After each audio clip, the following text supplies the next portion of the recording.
Good morning छात्रों। आज कक्षा 10 के विज्ञान की ये वीडियो है। इसमें आपको मैं पाचन तंत्र अर्थात डाइजेस्टिव सिस्टम के बारे में बताएंगे। डाइजेस्टिव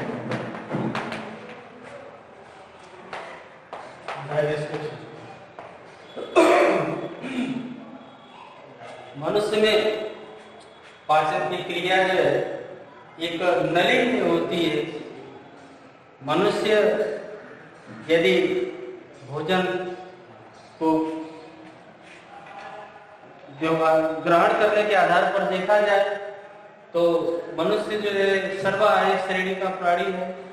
इसलिए इसमें जो है पाचन की क्रिया जो है एक जो है आंत में होती है।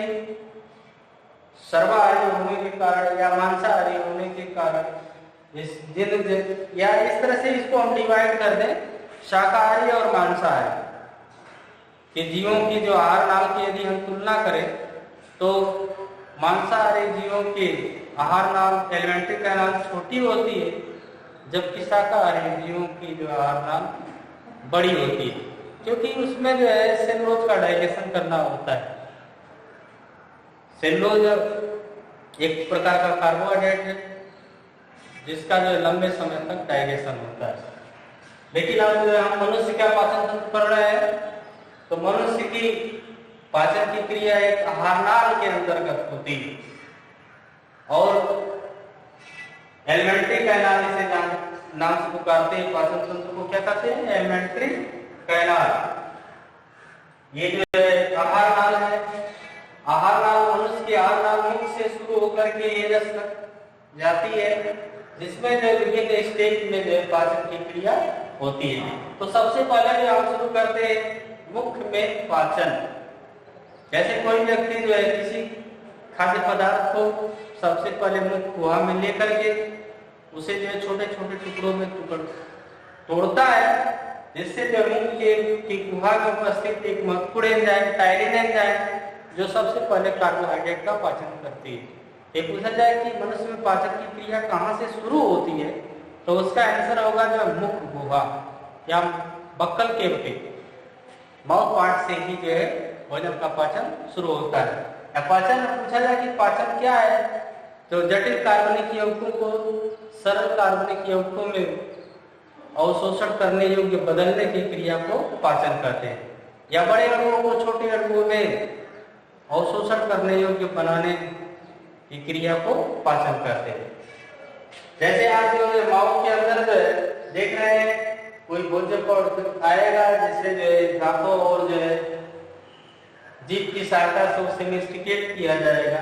फिर उससे जो है व्यक्ति जो है ग्रास नली से लेते हुए जो मुख गुहा से ग्रास नली, ग्रसनी से ग्रास नली और ग्रास नली से फाइनली जो है आमाशय के अंदर आता है, स्टमक में आता है। स्टमक में आने के बाद जो है भोजन जो है 4 से 5 घंटे तक रुकता है और आमाशय के अंदर जो है इसकी भित्तियों में जो है बहुत से जो है डाइजेस्टिव ग्रंथियां होती हैं जिनके द्वारा जो है पाचक रस स्रावित होते हैं, जो भोजन को छोटे अणुओं में तोड़ने में सहायक होते हैं। जैसे आमाशय की भित्तियों में ही एक ऑक्जेंटिक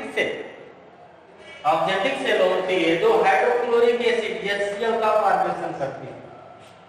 हाइड्रोक्लोरिक एसिड आमाशय की ऑक्जेंटिक कोशिकाओं द्वारा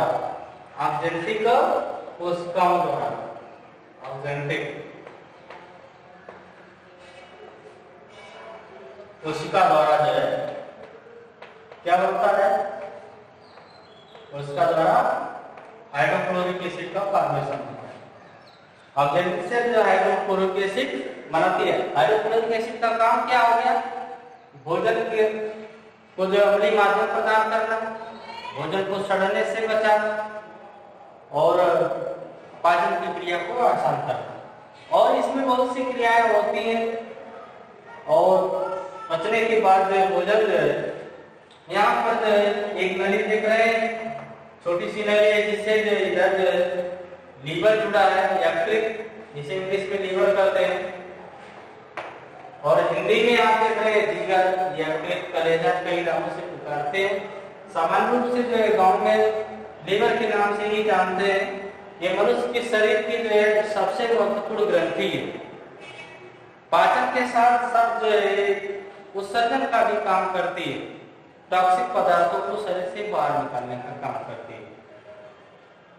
जैसे कोई व्यक्ति जो है सबसे पहले जो है किस पदार्थ का प्रयोग किया है, कैसे उसकी जो है मृत्यु हुई है, पोस्टमार्टम की रिपोर्ट में तो लीवर की जांच करते हैं। लीवर की जांच के द्वारा ही पुष्टि होती है इस व्यक्ति की मृत्यु कैसे है। तो लीवर जो है महत्वपूर्ण ग्रंथि है। मनुष्य में इसका वजन जो है 1.5 kg के आसपास होता है। इसमें एक जो है थैली लगी होती है जिसे पित्ताशय कहते हैं, गॉल ब्लैडर। जो पित्त बनता है इसी पित्त की थैली में इकट्ठा होता है। इधर एक है एक महत्वपूर्ण ग्रंथि अग्नाशय जिसे पैंक्रियाज कहते हैं।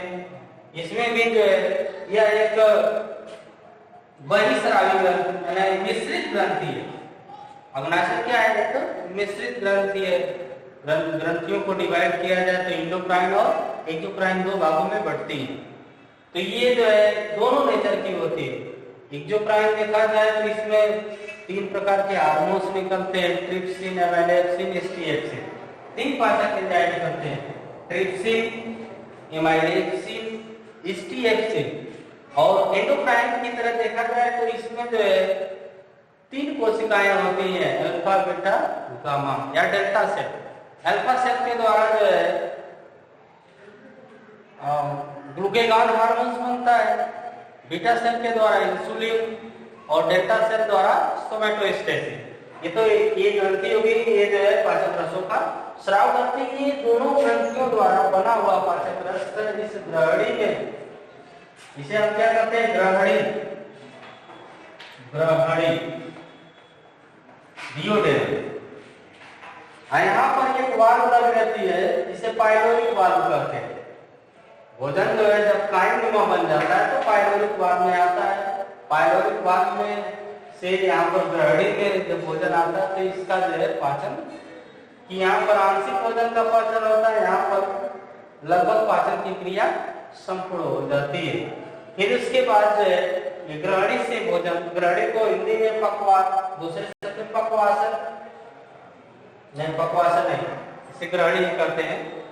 और ग्रहणी से आगे की तरफ जो है छोटी आंत में आता है। छोटी आंत में जो है आप देखेंगे कि पचे हुए भोजन का अवशोषण होता है, पोषक तत्वों का अवशोषण होता है। यदि छोटी आंत का जो है हम अंदर से सेक्शन काट कर देखें तो इसकी आंतरिक सतह पर आप देखेंगे ऐसे गोल सेक्शन बनाया गया है। छोटी आंत का एक गोल सेक्शन देखा जाए तो इसके अंदर जो है ऐसे ऐसे जो आप देखेंगे भाग निकले रहे, जिसे विदाई कहते हैं। ये विदाई जो है अवशोषण सतह को बढ़ाते हैं, जिससे जो है पचे हुए भोजन का अवशोषण इस जगह से भी होगा, यहाँ से होगा, एब्जॉर्बिंग सरफेस बढ़ जाता है, जिससे पोषक तत्वों का अवशोषण आसानी से हो जाता है। और फिर उसके बाद यहाँ पर अवशोषण क्रिया होने के बाद, पोषक तत्वों का अवशोषण होने के बाद अवशेष जो है बचा हुआ भोजन ये जो बड़ी आंत में आता है, बड़ी आंत में जो है जल और खनिज का अवशोषण होता है। और जो है अवशोषित होने के बाद जो है ये जो है अपचेश अवशिष्ट पदार्थ जो है मलाशय अर्थात रेक्टम में इकट्ठा होता रहता है और समय समय से उधर द्वारा एनस द्वारा उसे बाहर निकाल देता है। यदि ये जो है संपूर्ण प्रोसेस हो गई, एक बार मैं फिर जो है इसको जो है बता रहा हूँ। जैसे मनुष्य की आहार नाल मुख से शुरू होकर के गुदा तक होती है। जैसे मुख के बाद जो है इसमें दूसरे नंबर पे जो है मुख हुआ है, जिसे बक्कल केवटी कहते हैं, बक्कल केवटी मुख हुआ। फिर उसके बाद मुख हुआ से जो है ग्रसनी में जाता है, ग्रसनी से ग्रास नली में, ग्रास नली से भोजन, फिर उसके बाद आमाशय में आता है। आमाशय में क्रमाकुंचन गति द्वारा भोजन कायिक के रूप में बदल जाता है। जब कायिक के रूप में बदलता है तो पाइलोरिक वाल्व द्वारा जो है ग्रहणी में आता है। अग्रणी में जो है लगभग पाचन की क्रिया पूर्ण होती है पाचन ग्रंथियों की सहायता से। जैसे इसमें जो पाचन ग्रंथि में देखा जाए तो इसमें जो पैंक्रियाज है और लीवर है। फिर उसके बाद जो है यहाँ पर पचने के बाद भोजन जो छोटी आंत में आता है। छोटी आंत में पचे हुए पोषक तत्वों का अवशोषण होता है। अवशोषण होने के बाद जो बड़ी आंत में प्रवेश करता है। बड़ी आंत में आने के बाद भोजन का जो है अवशोषण होकर के जो है खनिज लवणों का अवशोषण होता है। अब यहाँ पर आप देखेंगे अपेंडिक्स है। अपेंडिक्स का जो है एक अंगुलीनुमा उभार होता है। इस अंगुलीनुमा उभार को हम जो है अपेंडिक्स कहते हैं। ये मनुष्य में जो है एक अवशेषी अंग है। इसका कार्य समाप्त हो गया है। जब व्यक्ति शाकाहारी होता था तो ये शरीर का पाचन करता है, लेकिन अब ये क्या है, निष्क्रिय। अब इसमें इसके बाद यहाँ पर जो है छोटी आंत में अवशोषण हो गया। अवशोषण होने के बाद बड़ी आंत में आने के बाद जो है जल और खनिज का अवशोषण होता है। अवशोषण होने के बाद जो है समय समय पर जो है ये अपच पदार्थ जो है यहाँ पर इकट्ठा होता है और समय समय से गुदा द्वारा इसे बाहर निकल जाता है। और इस वीडियो को लाइक शेयर और सब्सक्राइब करते रहें। धन्यवाद।